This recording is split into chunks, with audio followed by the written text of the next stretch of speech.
శ్రీకృష్ణుడు కృష్ణ పరమాత్ముడు గొప్ప ఆధ్యాత్మిక తత్వవేత్త. ఎంతటి సంక్లిష్ట సమస్యకైనా పరిష్కారం చూపించగలిగిన, నిరాశ నిస్పృహలతో కొట్టుమిట్టాడుతున్న వాళ్లకు సంపూర్ణమైన నమ్మకాన్ని, విశ్వాసాన్ని కలిగించి కార్యోన్ముఖులను చేసి కథన రంగంలో యుద్ధ తంత్రాన్ని ముందుకు నడిపించగలిగి దుష్ట శిక్షణ శిష్ట రక్షణ అనే గొప్ప సందేశాన్ని ఈ కలియుగానికి అందించింది శ్రీకృష్ణ భగవానుడు. వారి జన్మాష్టమి సందర్భంగా అందశ్రీ గారు, శ్రీనివాసరాజు గారు ఈ హసిత బాష్పాలు పుస్తకావిష్కరణ దీనికి మీరు రావాలి అని నన్ను ఆహ్వానించినప్పుడు నాకు కొంచెం ఉన్నది ఉన్నట్టు మాట్లాడడం అలవాటు. శ్రీరామ్ గారు అని మేమంటున్నాం, శ్రీరామ్ సార్ అని మీరు అందరూ అభిమానంతో పిలుచుకుంటారు. వారి పట్ల, వారి గొప్పతనం గురించి నాకు పెద్దగా తెలీదు. ఒక శుభకార్యంలో కలిసినప్పుడు శ్రీనివాసరాజు గారు నాకు పరిచయం చేసినట్టే నేను జస్ట్ క్యాజువల్గా చేయగలిపి ముందుకు వెళ్ళినా అని వారు నాకు గుర్తు చేసిండ్రు. సాధారణ దుస్తులో గొప్ప వ్యక్తులు ఉంటారని నేను ఎప్పుడు పెద్దగా భావించలేదు. గొప్ప వ్యక్తులు ఆడంబరమైన వస్త్రాలను ధరించి సామాన్య ప్రజల కంటే మేము అతీతులమన్న విధంగా చూసే అలవాటు పడ్డ మనము నిరాడంబరంగా మనతో కలిసి ఉండే వాళ్ళను గుర్తించే గొప్పతనం నా దగ్గర లేదు. వారు చెప్పినప్పుడు కూడా నేను అంతగా ఆలోచన చేయలే. కానీ 2 రోజుల క్రితం నేను వ్యక్తిగతంగా అభిమానించి గౌరవించి 4 కోట్ల తెలంగాణ ప్రజలు ఒక స్ఫూర్తిని పొంది లక్షలాది మంది విద్యార్థులు కాకతీయ ఉస్మానియా యూనివర్సిటీలో తెలంగాణ ఉద్యమంలో ఉప్పెనగా మారి జయ జయ హే తెలంగాణ పాడుకుంటూ తెలంగాణ రాష్ట్రాన్ని సాధించడానికి కార్యరూపాన్ని ఇచ్చిన అందశ్రీ గారు వచ్చి, శ్రీరామ్ సార్ గొప్ప వ్యక్తి, మీరు ఆ పుస్తకావిష్కరణకు రావాలని చెప్పినప్పుడు నేను నిర్ణయించుకున్నా. అందశ్రీ గారే గొప్ప వ్యక్తి అని చెప్పినప్పుడు ఖచ్చితంగా వారిని కలవాలి, ఆ పుస్తకావిష్కరణలో పాల్గొనాలి. తప్పకుండా రావాలనే కార్యక్రమాన్ని పెట్టుకొని పక్క రాష్ట్రానికి వెళ్ళినా సరైన సమయానికి రావాల్సిందే అని చెప్పి ఈరోజు ఈ కార్యక్రమానికి రావడం జరిగింది. వచ్చే ముందు ఏమీ తెలియకుండా వస్తే కూడా బాగుండదు, ఏమైనా తెలుసుకుందాం అని ప్రయత్నం చేస్తే శ్రీరామ్ సార్ పాలమూరు జిల్లావాడు, మల్దకల్ గ్రామం, గద్వాల ప్రాంతం అంటే నడిగడ్డ ప్రాంతం నుంచి ఒక గొప్ప వ్యక్తి రావడాన్ని నాకు తెలియని సంతోషాన్ని ఇచ్చింది. ఆనాడు సురవరం ప్రతాప్ రెడ్డి గారు కావచ్చు, లేదా ఆ ప్రాంతంలో నుంచి వచ్చిన కవులు, కళాకారులు పోరాటానికి స్ఫూర్తి ఇచ్చిన వాళ్ళే కాదు, మొట్టమొదటి హైదరాబాద్ రాష్ట్రానికి ముఖ్యమంత్రిగా బాధ్యత వహించిన బూరుగుల రామకృష్ణారావు గారు కూడా ఆ జిల్లా వాసి. మేము ఎప్పుడు గొప్పగా చెప్పుకుంటూ ఉంటాం. మా పాలమూరు జిల్లాలో ఉత్తమ పార్లమెంటేరియన్ జయపాల్ రెడ్డి గారు ఉన్నారు. తెలంగాణ ఆనాడు హైదరాబాద్ విముక్తిలో కవిగా సురవరం ప్రతాప్ రెడ్డి గారు, కొత్తగా ఏర్పడ్డ రాష్ట్రానికి మొదటి ముఖ్యమంత్రిగా ఒక పాలమూరు బిడ్డ ఉన్నాడు. అలాంటి ప్రాంతం నుంచి, నల్లమల అటవీ ప్రాంతం నుంచి వచ్చిన నేను ఎప్పుడూ గర్వంగా గొప్పగా అనుకుంటూ ఉంటాను. ఈరోజు మీరందరూ అభిమానించి మీరు శ్రీరామ్ సార్ అని పిలుచుకునే బిడ్డ కూడా పాలమూరు బిడ్డ వారి పుస్తకావిష్కరణకు రావడం అనేది యాదృచ్ఛికం, కానీ ఇది దైవ సందేశమే. ఎందుకంటే ఏ కోణంలో చూసినా ఈ పుస్తకావిష్కరణ నేను రావడానికి అవకాశాలు చాలా తక్కువ ఉన్నాయి. ఎందుకంటే నేను పుస్తకావిష్కరణలు కానీ లేకపోతే ఇలాంటి కార్యక్రమాలు కొంచెం తక్కువనే, నేను రాజకీయ కార్యక్రమాలకే ఎక్కువ ప్రాధాన్యత ఇస్తాను. అక్కడైతే మాకు స్వేచ్ఛ ఉంటుంది మాట్లాడడానికి. మేము మాట్లాడిందే అక్కడ ఫైనల్, ఇక్కడ అలా కుదరదు. ఆచి తూచి తూకం వేసి ప్రతి పదాన్ని ఒద్దిగా పేర్చి మాట్లాడాల్సిన పరిస్థితి ఉంటుంది. మళ్ళీ దీనికోసం చదువుకోవాల్సిన బాధ్యత ఉంటుంది. అందుకే నేను ఎక్కువ అలాంటి కార్యక్రమాలకు వెళ్ళను. కానీ అందశ్రీ గారు వారు ఖచ్చితంగా నాయన నువ్వు రావాలి, నేను ఆత్మహత్య చేసుకోవాలని భావించినప్పుడు వారి నీడ నన్ను తాకింది, నా జీవితంలో గొప్ప మార్పు ఈరోజు అందశ్రీని కాగలిగినని వారు చెప్పినప్పుడు తప్పకుండా వెళ్ళాలి, వెళ్ళి కలవాలి అని ఇక్కడికి వచ్చిన. నేను రావడం మీ అందరినీ చూసిన తర్వాత నా నమ్మకం రెండింతలైంది. నిజంగా వారు గొప్ప వ్యక్తి. నేను స్వయంగా తెలుసుకునే అవకాశం వచ్చినా రాకపోయినా మీ అందరినీ చూసిన తర్వాత అందశ్రీ నుంచి మొదలు పెడితే నూరి దత్తాత్రేయులు వరకు వారిని వ్యక్తిగతంగా అభిమానిస్తున్నారు అని అంటే ఖచ్చితంగా వారు ఆదర్శంగా తీసుకోవాల్సిన గొప్ప వ్యక్తి అని నేను ఈరోజు భావిస్తున్నాను. తెలంగాణ సమాజం కవులకు పోరాటానికి స్ఫూర్తినిచ్చిన గడ్డ. అది గూడ అంజన్న కావచ్చు, దాశరథి కావచ్చు, కాళోజీ కావచ్చు, అందశ్రీ గారు కావచ్చు, గద్దరన్న కావచ్చు, గోరెటి వెంకన్న కావచ్చు. వీళ్ళందరూ కూడా పోరాటానికి, తిరుగుబాటుకు, ధిక్కార స్వరానికి వేదికలై ప్రజలకు ఒక స్ఫూర్తిని, ప్రజలకు స్వేచ్ఛను, ప్రజలకు సామాజిక న్యాయాన్ని, ప్రజలకు సమానమైన అవకాశాలు ఇవ్వడానికి సర్వం కోల్పోయి వాళ్ళు అండగా నిలబడ్డ సమాజం తెలంగాణ సమాజం. చాలామంది మేము ఉద్యమకారులం, ఉద్యమాల నుంచి వచ్చినామని చెప్పుకుంటూ ఉంటారు. కానీ నిజమైన ఉద్యమకారుడు ఎవరు? నేను ఉద్యమకారుని అని చెప్పుకోలే. దానికి ఉదాహరణే అందశ్రీ గారు. చెగువేరా నుంచి మొదలు పెడితే అందశ్రీ వరకు ఉద్యమంలో ప్రజలకు స్ఫూర్తినిచ్చి లక్షలాది మందిని ఉద్యమ బాటను నడిపించి విజయ పథం వైపు నడిపించిన వాళ్ళు సర్వం కోల్పోయారు. ఆస్తులు కోల్పోయారు, అంతస్తులు కోల్పోయినరు, వాళ్ళ కుటుంబాలు నిర్లక్ష్యానికి లోనైనాయి. కానీ కొద్దిమంది వ్యక్తులు ఉద్యమకారులమని చెప్పుకునే వాళ్ళకు టీవీలు వచ్చినాయి, పేపర్లు వచ్చినాయి, ఫామ్ హౌజులు వచ్చినాయి, వేల కోట్ల పెట్టుబడులు వచ్చినాయి. అయినా మేము ఉద్యమకారులమని చెప్పుకుంటూ ఉంటారు. ఈ రెండిటికున్న అంతరం ఏందో అందశ్రీ గారే చెప్పాలి. నాకైతే అర్థం కాలే ఇప్పటివరకు. మేము ఉద్యమాన్ని కూడా ఆసరగా చేసుకున్న రాజకీయ నాయకులమే అని నేను అనుకుంటా తప్పితే ఉద్యమకారులనే గొప్ప పదాన్ని మాకు మేము ఆపాదించుకుంటే అది సరైనది కాదేమో అని నేను అనుకుంటా. రాజకీయ ఉద్యమం నేపథ్యంలో రాజకీయ ప్రయోజనాన్ని అంచనా వేసుకొని గాలి ఏ వైపు వీస్తుందో అంచనా వేసుకొని గాలికి అనుకూలంగా ప్రణాళికలు సిద్ధం చేసుకొని పేగుబంధం తెంచుకొని దేశానికే నాయకత్వం కావాలి, నాయకుడు కావాలని దురాశతోని బయలుదేరి ఉన్నది పోయింది, ఉంచుకుంది పోయింది అనే పరిస్థితులు ఈరోజు రాష్ట్రంలో రావడం జరిగింది. కానీ ఓ అందశ్రీ, ఓ గద్దర్ వాళ్ళు ఏం ఆశించలే, ప్రజల స్వేచ్ఛను ఆశించారు. ప్రజల భావన, ప్రజల యొక్క ఆలోచన, ప్రజలకు ప్రేరణనివ్వాలి, ప్రేరేపితం చేయాలి, ప్రజల్ని నడిపించాలన్న ఒక సంకల్పంతో వాళ్ళు ముందుకు నడిపించారు. అందుకే 10 సంవత్సరాల ప్రతిపక్షంలో ఉన్నప్పుడు కానీ, అంతకంటే ముందు 10 సంవత్సరాలు తెలంగాణ ఉద్యమంలో ప్రజాప్రతినిధిగా పాల్గొన్నప్పుడు కానీ, ఈనాడు 20 నెలలు తెలంగాణ రాష్ట్ర ముఖ్యమంత్రిగా బాధ్యత స్వీకరించిన తర్వాత కానీ ఏ రోజు కూడా అందశ్రీ గారి పట్ల మొదటి రోజు ఉన్న గౌరవము ఈ రోజు వరకు ఆ గౌరవం పెరిగింది తప్ప ఎక్కడ తగ్గలే. ఈరోజు చాలామంది నీకు అధికారం వచ్చింది కదా, నిన్ను ఇబ్బంది పెట్టిన వాళ్ళని ఏదైనా చేయడానికి నీకు అవకాశం ఉంది కదా అంటే నేను చెప్పిన, నేను ఎవరిని శత్రువులుగా చూడను.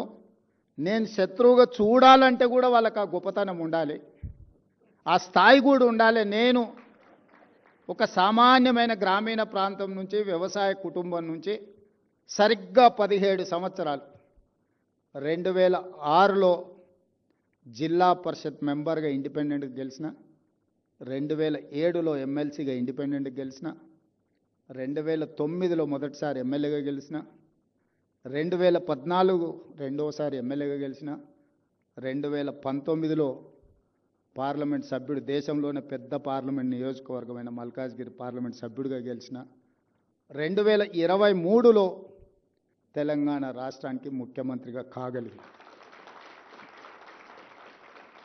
గ్రామీణ ప్రాంతం నుంచి, వ్యవసాయ కుటుంబం నుంచి, మధ్యతరగతి ఉమ్మడి కుటుంబంలో పెరిగిన నేను ఇంత గొప్ప అవకాశాన్ని 4 కోట్ల తెలంగాణ ప్రజలు ఇస్తే, ఈ అవకాశాన్ని 4 కోట్ల తెలంగాణ ప్రజల యొక్క సంక్షేమం కోసము, అభివృద్ధి కోసము, ఈ ప్రాంత అభ్యున్నతి కోసం ఉపయోగించకుండా నాకెవరో నచ్చలేదనో, నాకెవరి మీద కోపం వచ్చిందనో నేను ఈ అధికారాన్ని ఒకవేళ వినియోగిస్తే నాకంటే మూర్ఖుడు ఇంకొకడు ఉండడు అని నేను భావిస్తున్నాను.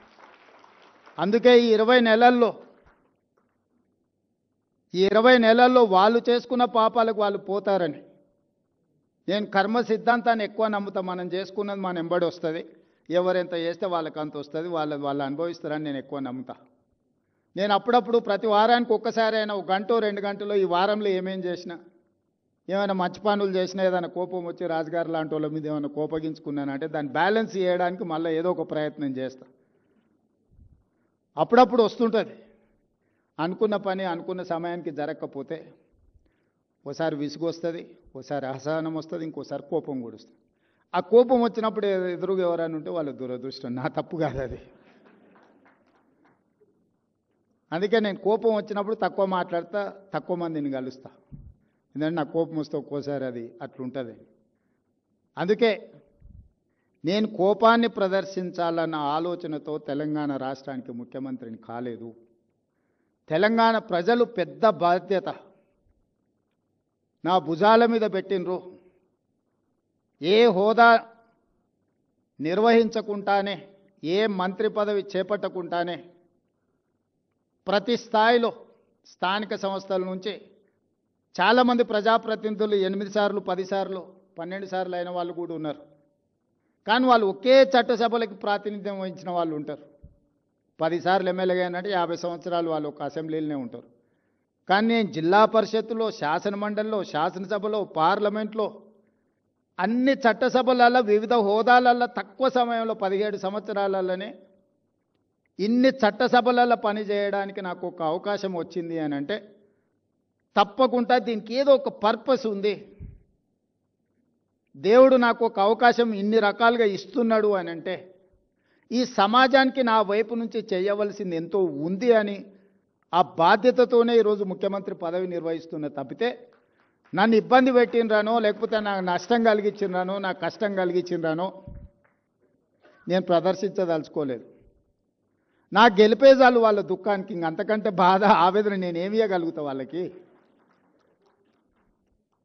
నేను ఆ కుర్చీలో కూర్చోవడం, సంతకం పెడుతుంటే వాళ్ళ గుండెల మీద గీత గీసినట్టే ఉంటుంది కదా. ఆ మధ్య భారత్ సమ్మిట్ నిర్వహించినాం. ఆ తర్వాత ప్రపంచ సుందరీమణుల పోటీలు కూడా హైదరాబాద్ నగరంలో నిర్వహించినాం.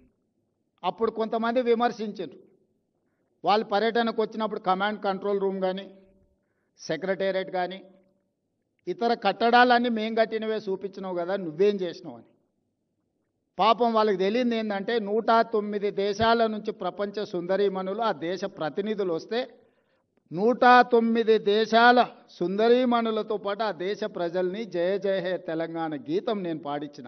ఇంతకంటే గొప్ప అవకాశం. ఇన్ని దేశాల ప్రతినిధులను తెలంగాణ కళాకారులు రూపుదిద్దిన తెలంగాణ తల్లి ముందు వాళ్ళందరినీ మొకరిల్లింపజేసిన నేను. ఇది గొప్ప తెలంగాణ సంస్కృతికి తార్కణం.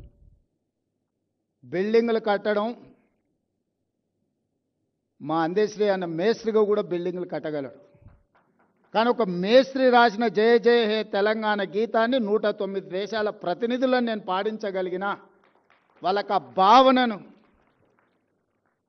నేను కల్పించగలిగిన ఆ స్ఫూర్తిని నేను ఇవ్వగలిగిన మా తల్లి తెలంగాణ తల్లి. తెలంగాణ తల్లి అంటే ఇట్లుంటుందని ప్రతిరూపాన్ని ఇచ్చి 109 దేశాలకు సంబంధించిన ప్రతినిధులు ఆ తెలంగాణ తల్లి ముందు మొకరిల్లింపజేయగలిగిన 20 నెలల్లో అంటే ఇది నేను సాధించిన విజయం కాదా అని చెప్పి విమర్శకులను అడుగుతున్నాను. కట్టడాలు ఎవరైనా కట్టొచ్చు. డాక్టర్ బాబాసాహెబ్ అంబేద్కర్ చెప్పిండ్రు, అద్దాల మేడలు రంగుల గోడలు అభివృద్ధి కాదు, సంక్షేమము అభివృద్ధి చివరి పేదవాడికి చేరినప్పుడే అది విజయమని. ఈరోజు కొద్దిమంది అద్దాల మేడలు రంగుల గోడలు చూపించి ఇదే తెలంగాణ నమూనా, ఇదే తెలంగాణ అభివృద్ధి అని చెప్తుండ్రు. ఆ అభివృద్ధికి నేను మా అందశ్రీ అన్న వ్యతిరేకం. పేదవాడికి ఆత్మ గౌరవంతో తలెత్తుకొని ఈరోజు ప్రతి పేదవాడు గ్రామాలలో సొంత ఇంటి కళ ఆత్మ గౌరవం. 4.5 లక్షల కుటుంబాలకు ఇందిరమ్మ ఇండ్లు ఇచ్చి ఇల్లు కట్టుకొని సొంత ఇంటిలో పేదవాడు ఆత్మ గౌరవంతో, ఆడబిడ్డలు సొంత ఇంటిలో కుటుంబంతో గడపగలుగుతున్నారు అని అంటే అది ఆత్మగౌరవం. 3,10,00,000 మంది పేదవాళ్ళు సన్న బియ్యంతో అన్నం తింటున్నారు, వాళ్ళ పిల్లలకు సన్న బియ్యంతో వడ్డించుకుంటున్నారు అంటే ఆత్మగౌరవం. 10 సంవత్సరాలు రేషన్ కార్డు లేక గుర్తింపు రాక ఎక్కడికి వెళ్ళినా మీకు రేషన్ కార్డు ఉందా అని అంటే లేదు, ఇవ్వడం లేదు అని చెప్పుకోవడానికి నామోషిగా ఫీల్ అవుతున్న పేదలకు లక్షలాది రేషన్ కార్డులు ఇచ్చి ఈరోజు వాళ్ళని ఆత్మగౌరవంతో నిలబడే విధంగా ఈరోజు పరిపాలన అందిస్తున్నాం. ఈరోజు ఎవరైనా ఒకనాడు ముఖ్యమంత్రిని చూడాలంటే అదో గొప్ప సన్నివేశం. ఇవాళ ఎవరైనా ముఖ్యమంత్రిని చూడడం కాదు, ముఖ్యమంత్రిని కలవచ్చు, ముఖ్యమంత్రికి చెప్పుకోవచ్చు. రాచరికం నుంచి ప్రజాస్వామ్యం వరకు ధర్మగంట ఉండేది. రాచరికంలో కూడా రాజుకి ఏమైనా చెప్పుకోవాలి బాధ ఉంటే సామాన్యులకు ధర్మగంట ఉండేది. ధర్మగంట కొడితే బయటికి రాజు వచ్చి ఏంది నీ సమస్య అని అడిగేవాడు. కానీ ప్రజాస్వామ్యంలో ప్రజలు గెలవడానికి అవకాశం ఇవ్వని ముఖ్యమంత్రుల నుంచి ప్రతిరోజు ప్రజలలో ఉండే అవకాశం నాకు ఇచ్చి ప్రజల సమస్యల్ని పరిష్కరించడానికి గొప్ప అవకాశం వచ్చింది అని అంటే శ్రీకృష్ణ భగవానుడు బోధించిన తత్వానికంటే ఇంకా ఏం గొప్ప విషయం ఉన్నది. అందుకే ఈరోజు ఇంత గొప్ప కార్యక్రమాన్ని మీ అందరి సమక్షంలో జరుపుకొని మీ అందరికీ నా సూచన, నా విజ్ఞప్తి ఒకటే. నేను మీకంటే గొప్పవాడిని ఏం కాదు, మీకంటే పెద్దవాడిని ఏం కాదు. మీలో ఒకటిని నాకు ఈ అవకాశం వచ్చింది. ఈ అవకాశం ఎంతకాలం నా చేతిలో ఉంటే అంతకాలం పేదవాళ్ళ కోసం ఉపయోగిస్తా తప్పితే నా వ్యక్తిగత ప్రయోజనానికి నేను వాడను. అది 5 ఏళ్ళ 10 ఏళ్ళ నాకు తెలీదు. నేను జిల్లా పరిషత్ మెంబర్ అయినాడు ఎవరు ఎమ్మెల్సీ అవుతా అనుకోలే. ఎందుకంటే 2006లో శాసనమండలి లేదు, 2007లో అది కొత్తగా వచ్చింది. వచ్చిన వెంబడే నేను శాసనమండలి సభ్యుడిని అయినా. అలా ప్రయాణం మొదలై నేను మొదటిసారి శాసనసభ్యుడు అయినప్పుడు ఉమ్మడి రాష్ట్రం తెలంగాణ రాష్ట్రం వస్తుందా రాదా అని అంటే ఎవరు సమాధానం చెప్పలేనంత పరిస్థితులు ఉండే, రాజకీయ పరిస్థితులు. కానీ 5 సంవత్సరాలు తిరిగే లోపల తెలంగాణ రాష్ట్రం వచ్చింది. ఆ వచ్చిన రాష్ట్రానికి నాకు 2వ ముఖ్యమంత్రిగా అవకాశం ఈ ప్రజలు ఇచ్చింది.